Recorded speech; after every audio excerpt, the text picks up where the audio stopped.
Welcome to an exhilarating LinkedIn Live series, Leading in the Digital Era.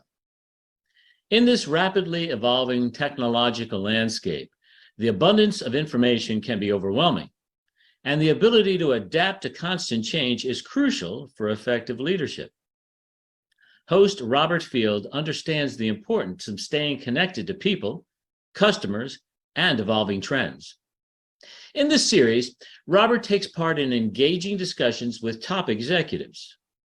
Together, they unveil the secrets behind their successful transformation of leadership styles, enabling them to flourish amidst the frenzied pace of the digital era. As a LinkedIn Live session, this is your chance to gain invaluable insights and strategies to empower your own leadership. Feel free to share your comments and questions in the chat. This is Leading in the Digital Era, presented by the Institute for Digital Transformation. Frank, and welcome back, everyone, to our fourth installment of Leading in the Digital Era.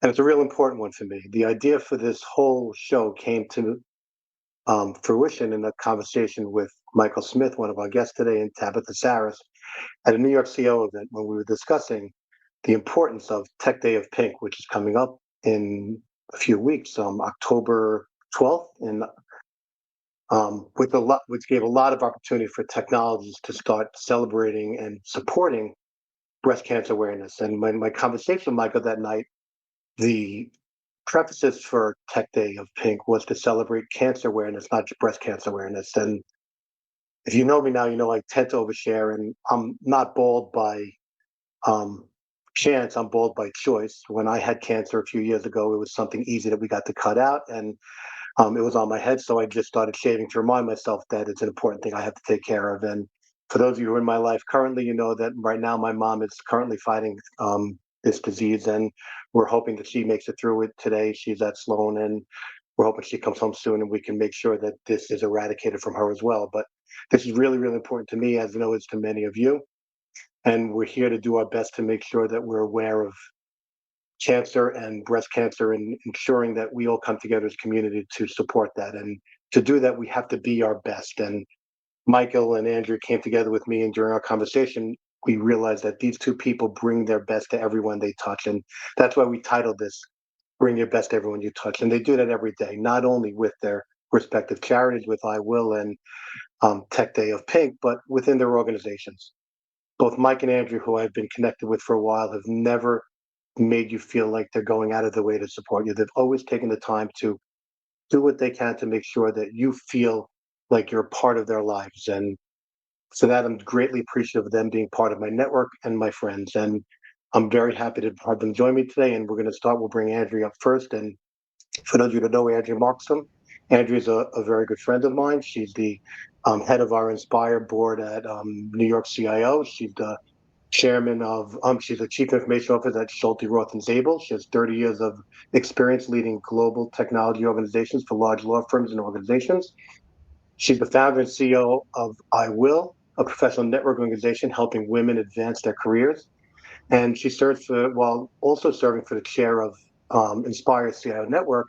She's also a member of Gartner's Advanced Organization, multiple large tech companies. She's also a member of Chief. And while I used to call Andrea my friend, I now call her my family. So, Andrea, thank you for coming today. Thank you. Thank you so much for having me. I really appreciate it. Well, I appreciate it. Next, we'd like to bring up to us is Michael Smith. Mike is the senior vice president and chief information officer of Estee Lauder Companies, and he's been with the company since 2017. I met Michael shortly after he joined there during an event where Michael spoke at, and was truly inspiring to me, and our relationship started right away. And I've been learning from Michael ever since. He's responsible for the company's global information, IT strategy, and operations. He's been in the industry for 25 years, previously holding leadership positions at Mylan and V and Nike. He's known for his digital information, cloud computing, and data analytics. He's also focused on driving innovation, efficiency across Estee Lauder, and he's also focused on using technology to support the company's sustainability goals. If anybody's seen that, he came up with Estee Lauder produced an app for blind people helping putting their makeup on, which was a tremendous product that if you've seen, I posted that on my link as well, which got a lot of traction there. And Michael is very humble in what he produces out there and always thinks about others before him. Addition to his work at Estee Lauder, Mike's on several advisory boards, a frequent speaker at industry events, co-founder of TechPack. Please join that. I did as well. A coalition for technology leaders and CEOs committed to advancing opportunities, diversity, inclusion in the technology space. And he started started Tech Day of Pink. So, Michael, thank you for joining us today. Thank you very much for having me. Just Honored to be here. So, well, the honor is ours, Michael. So just to start us off today, and as we called this show, Bring Your Best Everyone You Touch. I'd like to, if you both could start, and Andrew, if you don't mind us starting with you, what does that mean in the context of you as a leader and in your life? So what does it mean to you to bring your best everyone you touch? So to me, it's all about people.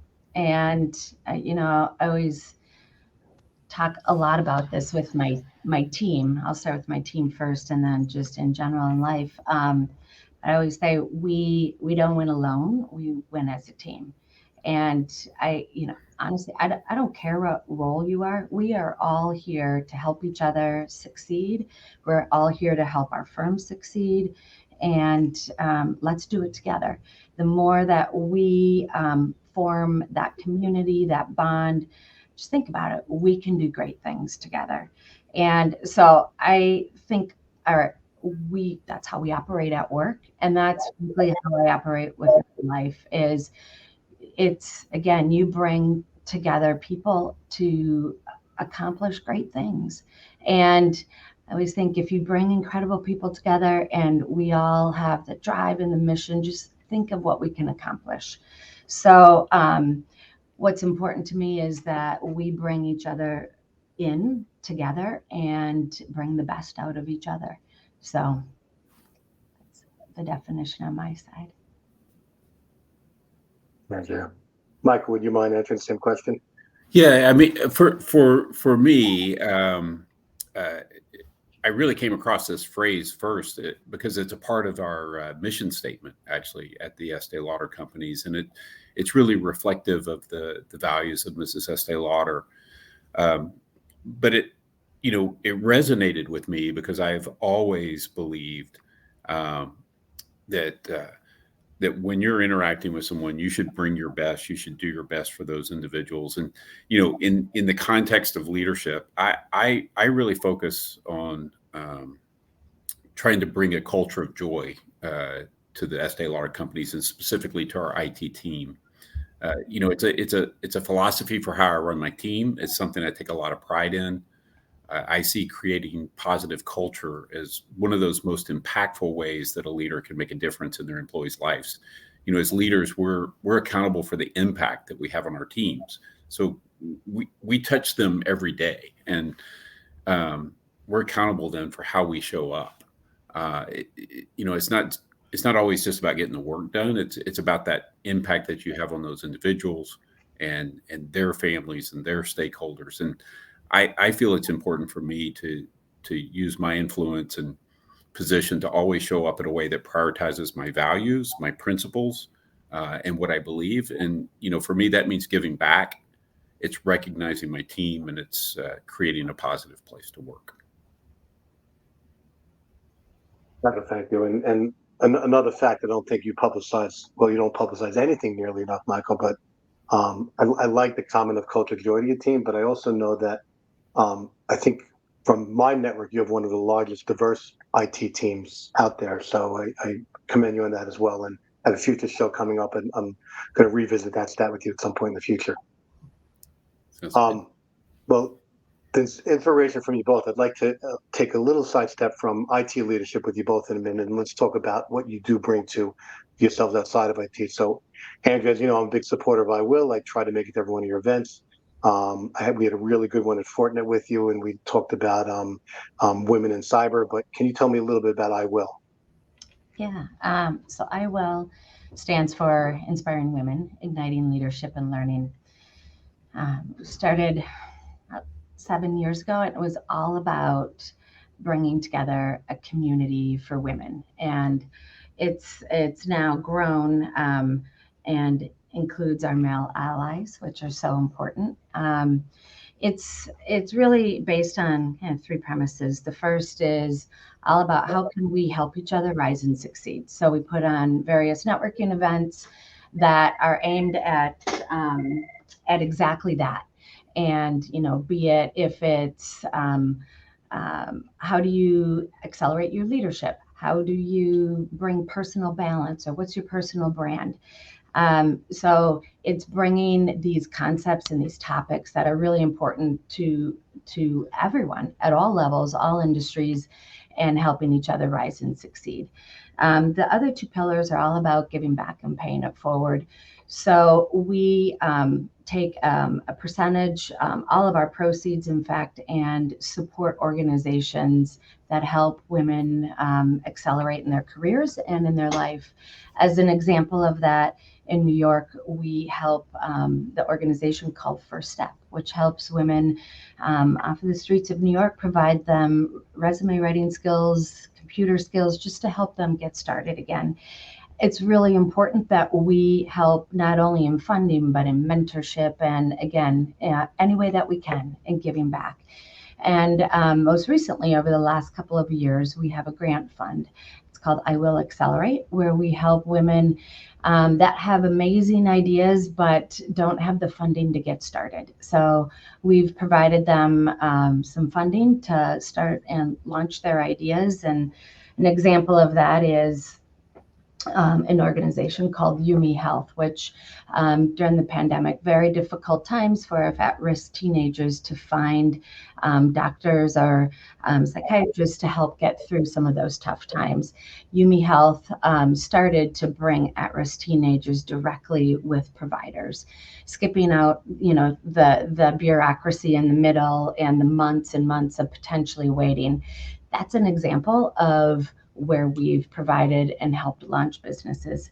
At the end of the day, again, it's all about creating a community where we can come together. It's about bringing incredible people together where we can do incredible things, not only for each other, but for our community.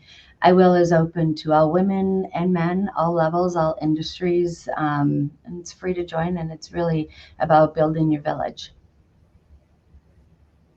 Well, I appreciate everything you do, and I thank you. And as you know, from my first event, the inspiration that you've had and the impact on me.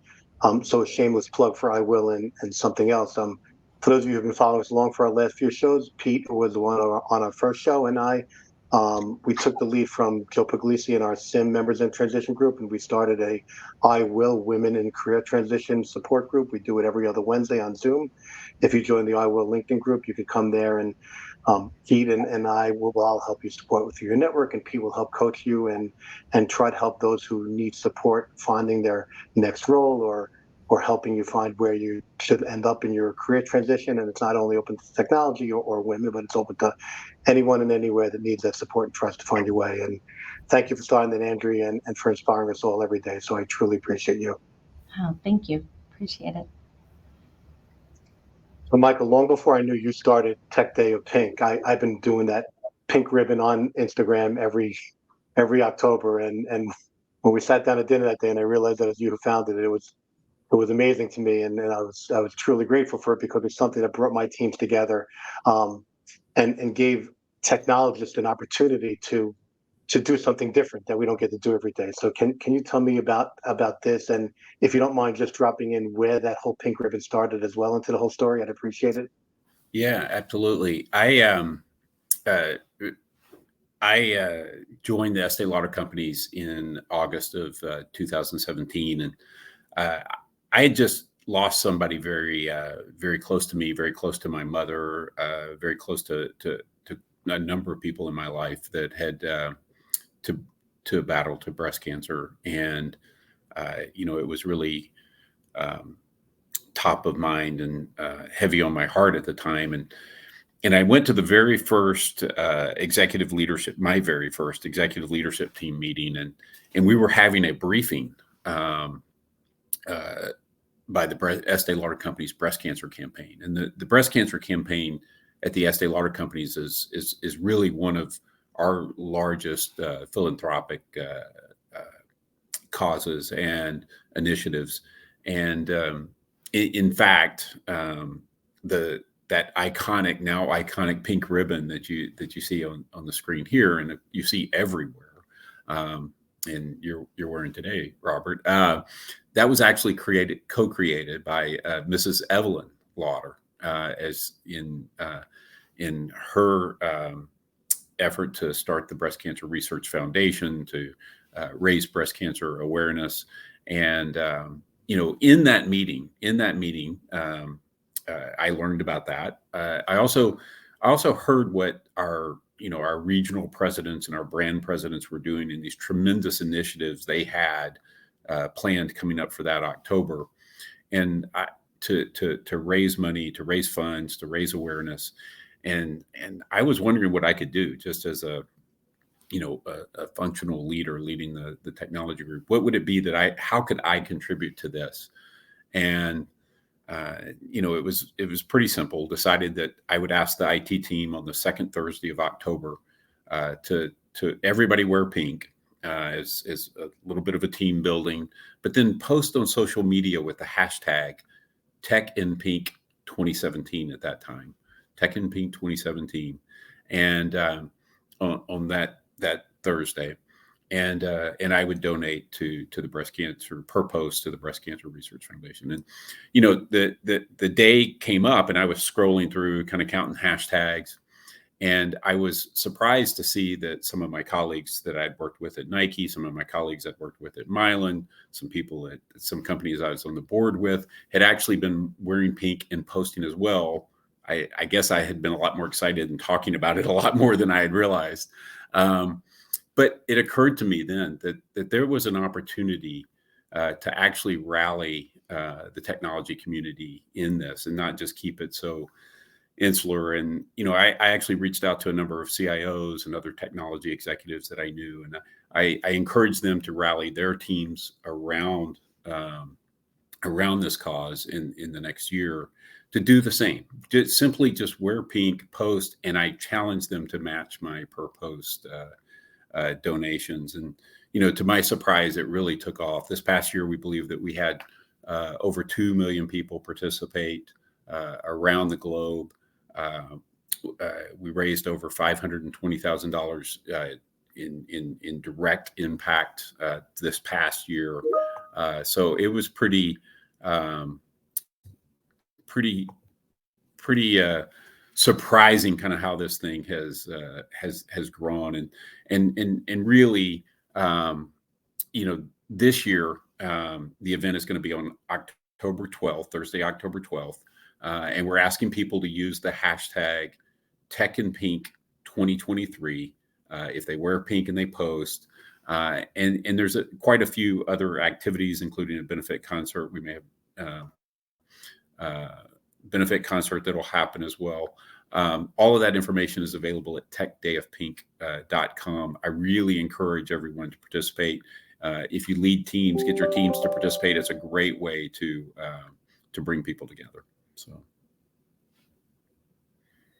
thanks, Mike. And as you know, I've already bought my ticket to the concert. I'll be there. And John, can you put up? We have a page to donate if you'd like to get involved soon. Also, we've already, I think just a few of us in the institute have donated, but please feel free if you can. Any bit, every bit helps, and we really want to do our best to support everyone in this, because everyone's been impacted by this disease. So, Mike, thanks for everything you do, and thank you for getting this out there. As you can know, it's helping me right now in awareness, and while it's emotional for me now, it's been a part of my life forever. So let's hope it's not a part of everybody else's life and in the future. And bringing that back full circle to this and our original question, bringing the best to everyone you touch.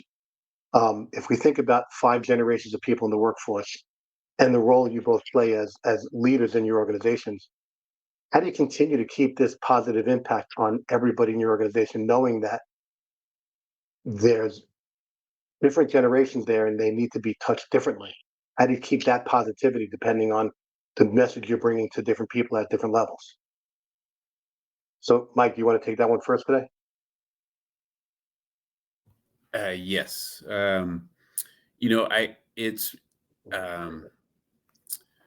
when I thinking about this 5 generations and seeing the role evolving,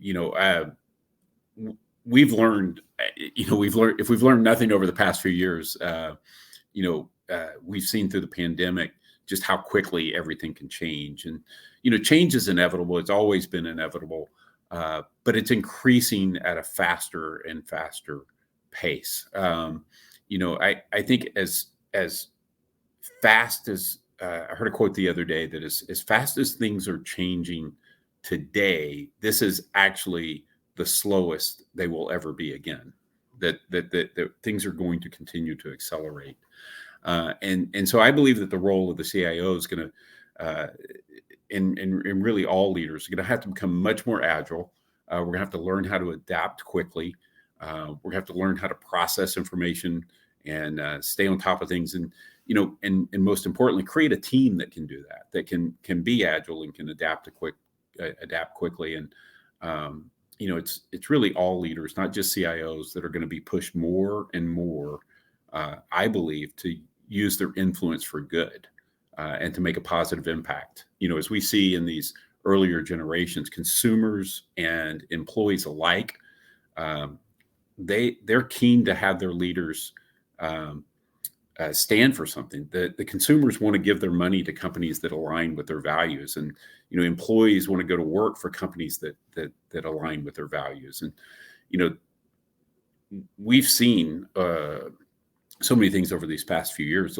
As one instance, we've learned that racism still exists in the United States and globally. And one thing I've done is to join forces with several other CIOs to create the Tech Pact. You mentioned that earlier. It's an organization that's working to establish that anyone with a passion for technology has an equal opportunity to succeed. And so our goal with Tech Pact is to reduce the digital divide and pursue representative diversity in technology across all the levels. And so, it is this idea of taking a stand and standing for something and living by our values and our principles and being clear about those are what I believe is going to be super important for all leaders, not just CIOs, in this new workforce, because that's what consumers and employees are looking for. Thanks, Mike. And Andrew, I'd like you to, if you don't mind, how about you? How do you continue this message across your organization as well? Yeah, first of all, I just want to say congratulations, Michael, on Tech Pact. It's such an important and amazing organization. I know Robert and I are both signed up for that, and I just thank you for all the great work and awareness of that. As I can't agree more, and just add a couple of additional things that Michael said in terms of the role of the CIO evolving. And you have to think about, we have 5 generations. We now have, and this is nothing new, that people want to have the flexibility to work anywhere, anytime. And it's more important than ever to not only understand our business, understand how we elevate our business, what's important to our business, how do we connect the dots for all of our team and the value that they do the value and their work that they deliver on every single day. But also the important piece is really just being an intentional listener with your team, because your team, regardless of where they are, where they're working, we all have things that we're going through. So really listening with intention and understanding who are they, what makes them tick, what's important to them about the place that they work at, what's important to them about the people that they're working with, and just truly understanding how you can bring all of those facets of your team, regardless of where they are and within what generation, but how can you bring that together to form one unity, one team? And I love how this question fits very well with our firm's values. Our value is with everyone with impact. I mean, it's the best phrase, I think. And simply put, understanding what drives people, their mission, their value, what connecting the dots. And that's, again, I think our role as a CIO to make sure your people feel valued and recognized with all the work that they do every single day, that's so important. And together we can do this with everyone with impact and have a very great impact, not only again within our firm and our workplace, but to bring in impact that's important to your team. And how do we develop that and create that for the communities around us? Thanks, Andrew. And that impact is so very important. And it's something that you dwell through every day. And there was a comment that was posted by Michael: leaders use the impact for good, morale does start at the top. And I have to say, you know, I spend a lot of time with you both, and what people don't know is, I mean, I spend more time with Andrew than probably most people, but and we all have this chat going on, and that we talked about, and we all have tough days, right? But I never see it, like, and you don't show it, and you never come with a bad mood or a bad day, especially with organizations the size both of you have. How do you keep that morale high? And Michael's really hit the nail on the head here, right? Morale does start at the top, and if it falters, then it does cascade in all directions. But you can't let him see you sweat. How do you keep your morale high? And the one thing I do like about the show very much, which has been a theme, is we don't just ask questions or complain about problems. We actually give real facts on how to do these things. So I am really asking you, how do you keep your morale high and make sure you do put your best foot forward, so you are setting that image that people want to attain to? So, Andrew, what do you do to make sure you keep morale high and stay the person that you are, that everybody sees every day? You know, I think it's all about surrounding yourself with people that will help you lift up when things aren't going well. I mean, I always talk about, you're the CEO of your career, you're the CEO of your life. Imagine like sitting at your own boardroom table. You've got your personal board of advisors around you. I reach out to those personal board of advisors almost every single day, because every day there's a tough thing that we go through, and reaching out to your community to help you get through that. So, you know, you can leave that at the door. Or I think it's important as a leader that we are very positive. And I mean, people are looking to us as role models. And if we start to bring down the environment, that's just going to trickle down. I, in general, I'm an optimistic person. I talk a lot about the art of the possible and dream big, and, you know, let's move things forward. So I look to my surrounding community just to help me when things get tough. And that's it's no secret sauce, but that's what works for me. Cool. How about you? I would say, like Andrea, I'm also generally optimistic, glass half full kind of person, and in that, you know, I also, like Andrea, I think it is about having that network of colleagues, those key individuals that, because even when you're naturally optimistic, things go on. They go on in your personal life. They go on at work. They go on behind the scenes. There's certain things that you're always buffering your team from, and you know, that morale is fragile. It's very difficult to build it up, and it's very easy to tear it down. Mm-hmm.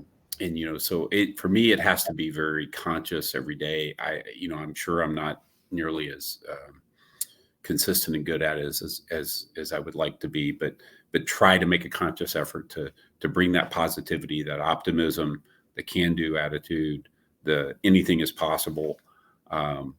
But when you have those tough times, having that network of people. The other thing I'd say, and we talk about this actually a good bit in some of our leadership training, is also just the focus. Make sure that you take the time to focus on yourself and your own well-being. Right? It's the old analogy, the almost overused analogy. You put your own oxygen mask on first but making sure that you have time to reflect, making sure that you, quite frankly, that you eat well, that you get, exercise, that you take care of yourself and your health, and you get the rest and the things that you need first. I think those things also contribute to the ability to, when life comes at you, and life comes at you hard, the ability to be able to absorb that and maintain really your North Star and your vision, and be consistent in that storm when everything's swirling around you.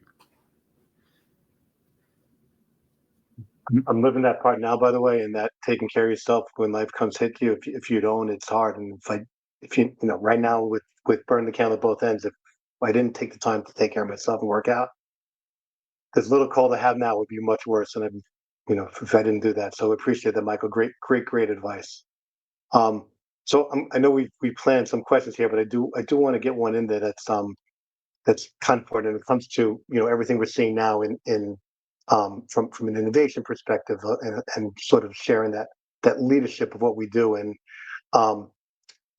when you're hitting on how you do this, but when you talk about continuous learning and innovation with team, can you share a time when your technology strategy didn't go as well as you could be expected? You're both very high learners, very high morale, but when did your strategy and technology didn't go what you expected?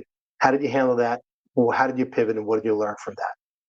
So, Mike, you want to take the lead on this one? Yeah, it's it's probably happened far more times than I would care to admit. But at the same time, it's kind of hard to think of a one particular example when you put me on the spot here. But what I will say is, I think that just the idea that you pivot is the first thing. I believe that actually early in my career, one of the mistakes I made as an early individual contributor, but also manager and team leader, I was stubborn. I was convinced that my strategy would work, or my choice would work, and all it was going to take was willpower and persistence, and would be able to push through. And probably my biggest failures early in my career were simply not being willing to step back and look reality in the eye, that things weren't working, or not listening to people that were saying it's not working. You're not going to be able to change. And so I think for me, one of the greatest learnings has been just that willingness to say, okay, wait, timeout, it's not working. We need to pivot. We need to change. We need to do something differently. And, and I'd say the other lesson that I've over time have learned to apply is continue to test and learn. Start small, so that when things don't work, it's not this huge kind of massive impact, negative impact, but it's something you can learn and you can adjust from quickly. And so these ideas of little test and learns to be able to figure out what wins, and then scale from there. I mean, it's solid. If you look at all the big ERP companies moving to a more agile methodology now, and rather than the 3-4 year rollouts just to throw billions of dollars away to do it, it's the perfect way to go. So that's great, Mike. Thank you. Andrea? So I've got, a number of strategies and technology projects. I think the list is a long one of that haven't gone well, and you pivot and go that different direction. But so rather than talking about an example of that, what I'd love to talk about is a leadership learning. Young, when I was just being first in terms of leading people, I thought you needed to act a certain way to be a leader, right? And either be very direct, be very pushing, always pushing forward. never admit mistakes. God forbid you fail, right? So that fear of failure. And it took me probably 10, 15 years in my journey of leading people that that doesn't work. And so my big learning is first being very open and vulnerable with my team. And first, if I make a mistake, which I do every single day, I mean, let's talk about it. And um, I mean, we're all people. At the end of the day, we're all people. And if we're not talking about how we learn, how are we going to expect our teams to learn? So that was one of the things that was my aha moment about halfway through my career. The other piece that I learned way too late was just asking for help. I always thought, I should have all the answers. I thought that, God forbid, that is, if I ask for help, that's a sign of weakness.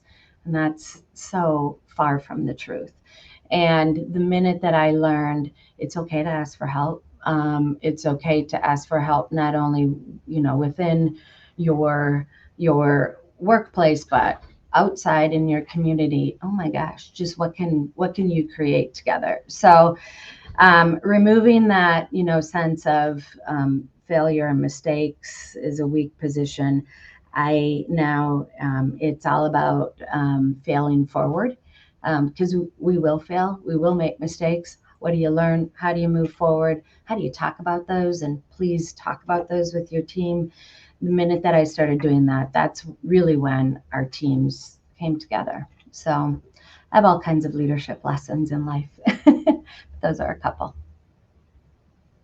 Oh, Andrew, listen, those are great. And our lessons we learn, and if we use them in stories to tell the people as they grow, they learn, maybe it saves them some time, because this high emotional intelligence doesn't come when we start early. It builds as we grow. Um, so I'm going to take what you both said, right? And I want to tie it into another question before we run out of time here, though. But as we move through our careers, and you keep giving of yourself, um, you have to continue to learn. And I think we all have all these tools. I feel blessed. The Institute has, their fellows that I learn from regularly. The New York CIO, we have great events where I get to interact with both of you. We had a really cool event last week. We talked about AI, where the science house came and they facilitated that. We had a sim meeting this week where we had a great conversation on networking. But my network's been very generous to teach me constantly, and to that I get to use that, share that knowledge. And we have Leading the Digital Era, which we hope people learn from there. How- you know how do you grow your own, what do you do for your own personal development and growth, and how do you approach your new leadership to develop yourselves? Andrew, you want to start off with that one first? Yeah, I liken it to what Michael mentioned. Take care. You need to take care of yourself, and that's only going to pay dividends, right? I think you need to continue to do that also in terms of growing your knowledge and always being curious and learning, and never stop learning. And regardless of what role you're at, you can always learn more. I learn the most from some amazing groups that I'm a part of. You mentioned one, the New York City CIO Inspire community. I mean, just it's I'm in awe of the people that are in that organization. I learn every single time we have a networking event. Um, so I encourage my team, not only within our industry to form networks, but almost more importantly, to create your networks outside of our industry, because that's, we learn from others, and others have been there, done that, or maybe we've been there, done that, but it's a collaboration of sharing knowledge. So for me, it's all about continuing to grow and stay committed to my networks and taking time. I know that's one aspect. Some members of my team and others, like within the iWILL community, they don't feel comfortable necessarily getting out of their comfort zone to go beyond and create additional networks. And that's why I say just start small, take baby steps, maybe commit once a week to reach out to somebody at work that you don't have a relationship with necessarily, and go for lunch or go for coffee. And same thing outside of your network. LinkedIn is a great tool. Reach out to somebody on LinkedIn just once a month and try to expand that network, or go to that networking meeting that you get anxious about when you walk into the room. Just take baby steps and it gets easier over time. So growing those networks is so important. Thank you, Andrea. So Mike, what do you do to continue to build on your own monologue? Yeah, I think that Andrea hit on so many important points, right? Curiosity, continuing commitment to learn. I know the greatest leaders that I've seen, including the people I work for now, they are curious learners, and they've been lifelong learners, and that hunger to chase down answers to things you don't know, to explore things that you haven't seen, I'm gonna quote Earl Newsom, and this is very similar to something that Andrea just said.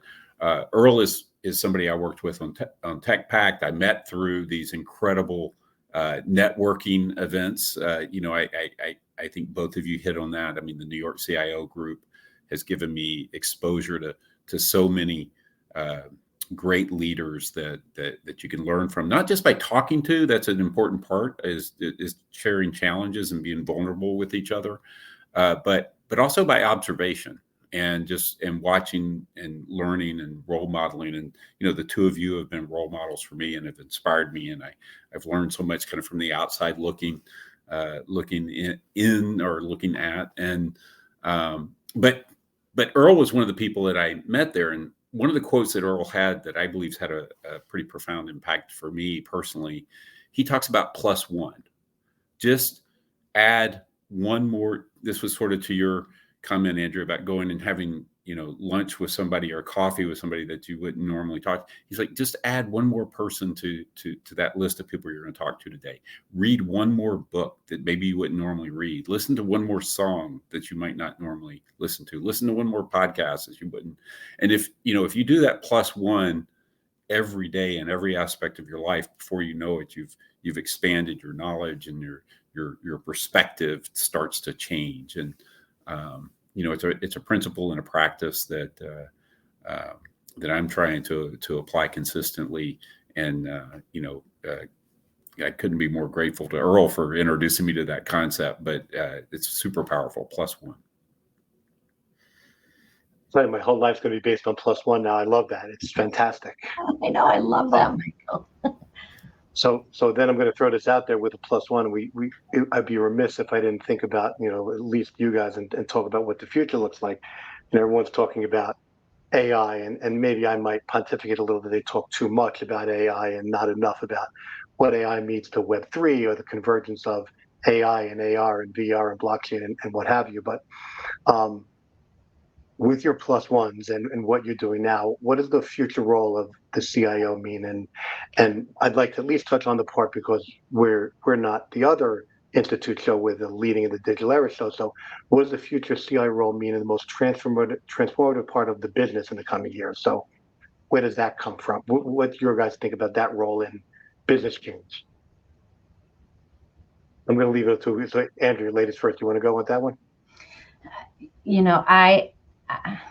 The future role of the CIO, it's all about how do you connect with your business, making sure you're connecting dots for your people, and that will never end. But it's only going to get more fun, more complex, more challenging. And it's, I just go back to being that continuous learner.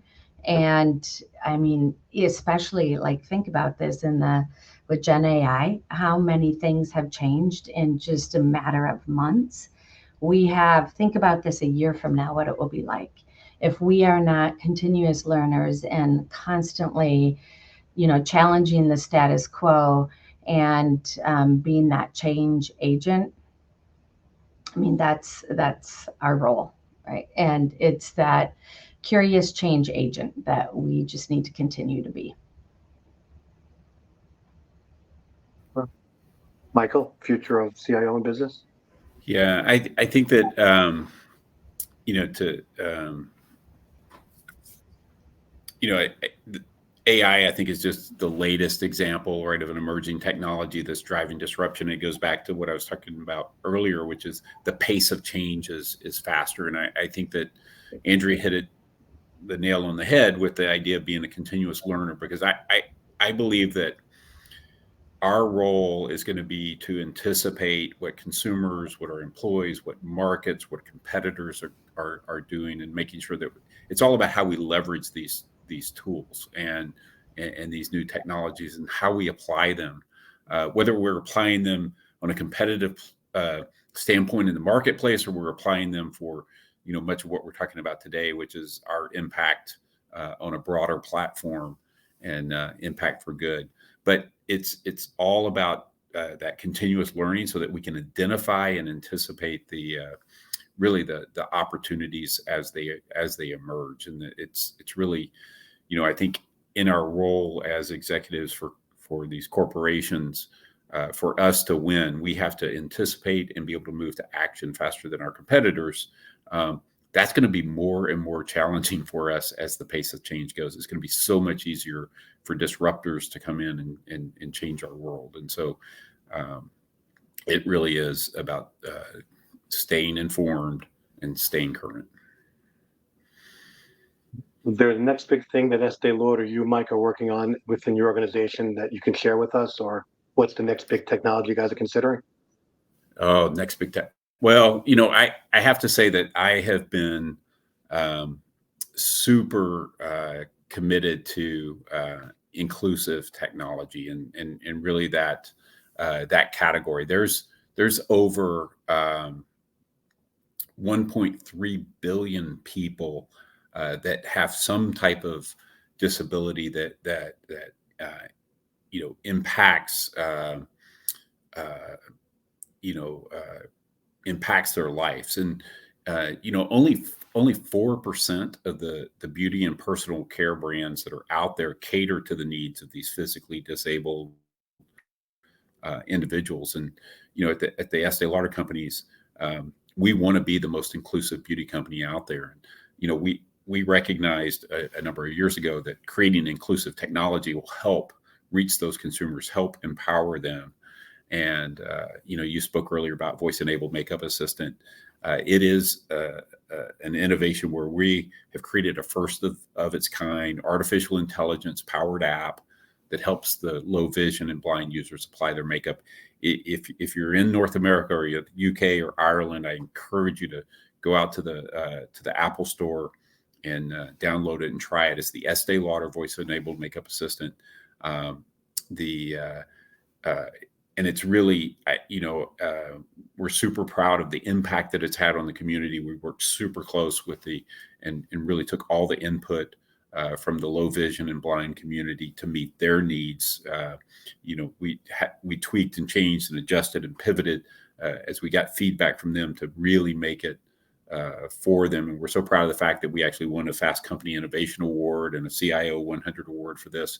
But most importantly, we're proud of how it's impacting people's lives. And you know, it's really in that space of inclusive technology that we have a number of things coming. I'm you know, I'm not at liberty to make any announcements or anything like that today, but that is the space that I believe that we're doing some pretty exciting things. Before I jump to you, I just want to respond to that, Michael, real quick. And Michael, thank you for doing that. John, thank you for popping up the link real quick on that. I would be remiss if I ended the show before, and we still have a few more minutes to go though, but we did feature your voice-enabled makeup assistant, Michael, on our second show when we talked about AI. And I'd be remiss if the team that you guys have around you are so passionate about all of that. All of them that helped us prepare not only for this show, but for that show, and getting us screenshots for that and information on that and preparing this. They've been so supportive in this. And it's not only been you at Estee Lauder that's been supportive, but it's everybody. So please extend my appreciation and thanks to them as well, because that app is fantastic. But the people behind making that app possible, and everybody at Estee Lauder has been so generous of the time, and I'm truly appreciative of them. So thank you. They're an amazing team, really, truly inspiring. You really do. So. I don't wear their makeup, but I appreciate everything they do. Andrew, what about you? Working anything great coming up? Any new technologies? Yeah, I'm gonna speak one work related, but then also just to kind of end on iWILL. You know, in legal, I mean, our challenge is how do we differentiate to be the market leader. So I'm super excited to announce, or just to share that, again, going back to the art of the possible, it's the team here is just incredibly amazing and coming up with some really game-changing services in how we deliver not only is it if it's legal advice, consulting advice, but delivering our service in a whole new way and providing or creating revenue streams for our firm. And so, again, not at liberty to get into the details of that, but that's what we're focused on, is being the market differentiator and providing value-added services that either we're creating for our clients or, even better, we're co-creating with our clients. So, and then I'm going to flip over on the iWILL side. You know, it is, I'm just excited to share. We've got some really amazing networking events coming up. One, if you're in the New Jersey area, next Thursday, or I'm sorry, next Wednesday is the event. We have another one coming up towards the beginning of November, and we are going to have our first iWILL Women's Leadership Summit, February of 2024. It's a full day of learning all about, you know, learning from each other. And we're going to have some great sessions in terms of how to elevate your leadership style, learning from just some amazing women and men that are amazing leaders to date. But the other thing I just want to comment on, all of that, anything that we do from an iWILL perspective, I mentioned earlier, is all about giving back to our community. Our focus area, our recent focus area has been helping victims of human trafficking. So anything that you do with iWILL, that is in turn provided to victims of human trafficking. So how can we help them get beyond and survive and do more? And we'll be talking a lot about that at our February conference.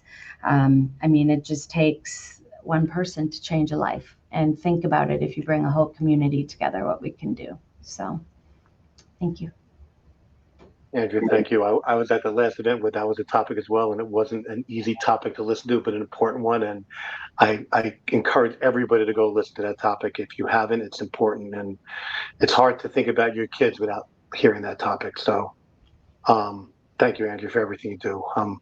Michael, I know you have a few events coming up here. If you don't mind bringing us up to speed with them as well, please.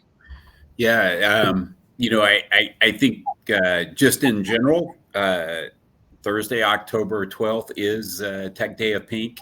Wear pink. Post on social media with the hashtags Tech in Pink 2023 and hashtag Time to End Breast Cancer. And yeah, you saw it on the screen there. If you go to techdayofpink.com, you'll see all the different ways that you can contribute. One of those is, if you're in the New York area or you want to travel to the New York area, the evening of the Tech Day of Pink, I am personally hosting a benefit concert that will 100% of the funds go to the Breast Cancer Research Foundation. We have a great indie pop band out of Nashville called 𝐢𝐈𝐿 that is going to be our guest in a very special venue in Manhattan.